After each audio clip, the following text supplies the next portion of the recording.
Everyone thinks the Gibson G45 Studio is just a budget J45 with all the magic stripped out. But here's the thing, that assumption is what keeps a lot of players from discovering a seriously capable, US-made workhorse. The surprising truth? The G45 Studio isn't a compromise, it's a different recipe. Solid Sitka spruce top, walnut back and sides, a 24.75-inch scale slim taper neck, and a satin nitro finish built in Bozeman that prioritizes feel, balance, and usability over bling. I spent a month living with it, 2 gigs, 3 recording sessions, daily practice, and a full setup, and what I found challenged a lot of my own biases about entry-level Gibsons. But here's where it gets interesting.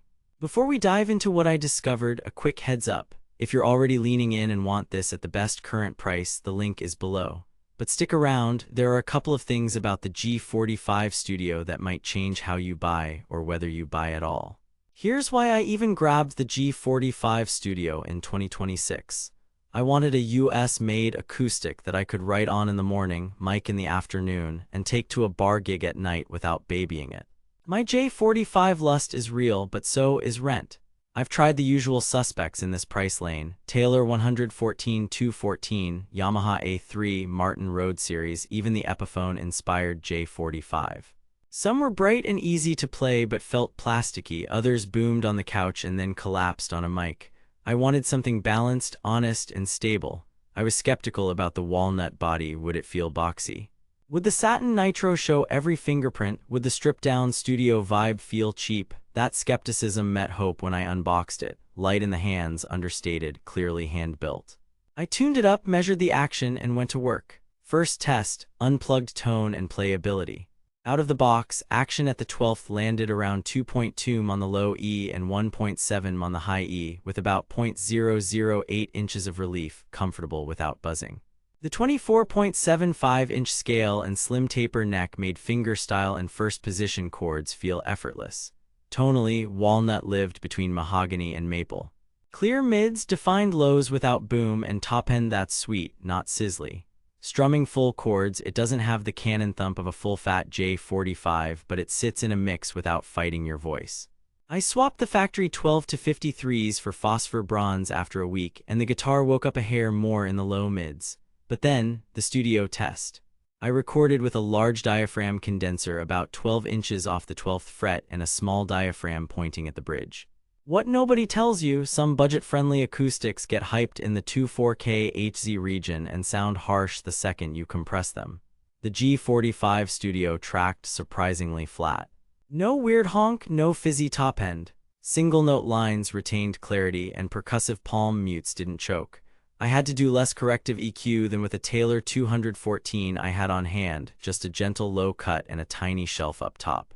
But then, the live test. My unit came with a simple undersaddle system with soundhole controls. Think the minimalist Fishman-style sonotone approach.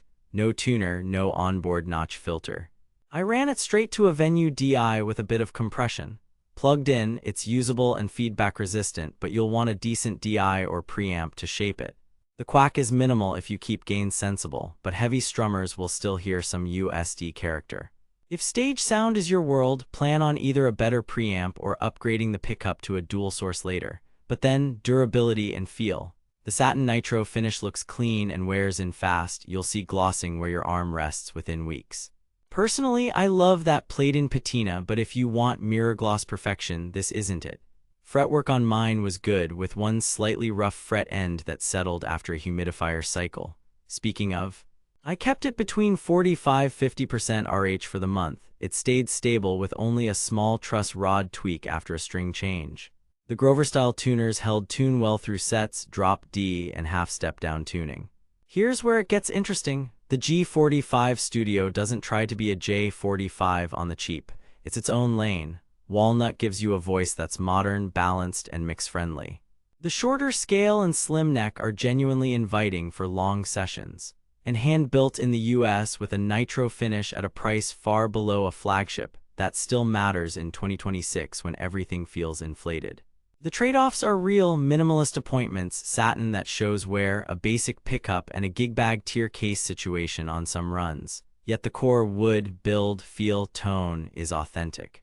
I put in around 30 hours of honest use, side by side with a Taylor 214, a Yamaha A3R, and an Epiphone J45. Compared to the Taylor, the G45 had less shimmer but more mid-focus and a more organic mic sound. Versus the Yamaha, it gave up a hair of low-end size but won on feel and note separation. Versus the Epiphone, it felt tighter, lighter, and more responsive to touch. It didn't beat everything at everything, but it punched above its bracket where it counts: playability and recordability. Too good to be true, the weak spots are practical, not fatal. If you need a glossy showpiece, look at the Standard or step up the line. If you demand a stage-ready, zero-fuss plugged tone, budget for a pickup swap. If you're a heavy-handed bluegrass driver hunting Dreadnought Thunder, this will feel polite. But if you write, record, and gig in small to medium rooms, the G45 Studio's balance and comfort make it an easy daily driver. Bottom line, it's not hype, it's restraint done right.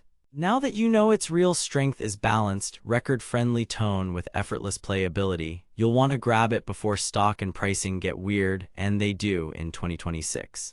Check the link in the description for the best current price and any bundle deals while they last. Verdict time. The Gibson G45 Studio is worth the investment if you value feel, balance, and US build over flashy appointments and max volume. Singer-songwriters, fingerstylists, and home producers will love it. Gigging players who use a good DI will be happy. Pure strummers chasing cannon punch should keep auditioning. If you want a J45 vibe without the J45 bill and you're cool with a minimalist, satin-worn aesthetic, this is a smart buy.